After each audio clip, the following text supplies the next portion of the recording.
تفريخ خبراء يمثلون السلطة لا مثقفين، فالمثقف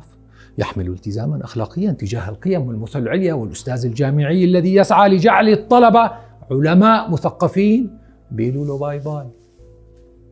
ويتم تنحيته لكسره نظام اللعبة. فكل نشاط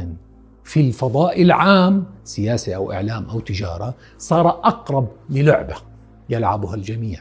رغم أن أحدا لا يتكلم عنها، لا قواعد مكتوبة لهذه اللعبة، لكنها تتمثل بالانتماء إلى كيان كبير تستبعد القيم فيه من الاعتبار، وتختزل الحياة إلى مجرد حسابات ومصالح متعلقة بالربح والخسارة كالمال والثروة أو الشهرة والعلاقات الاجتماعية، وذلك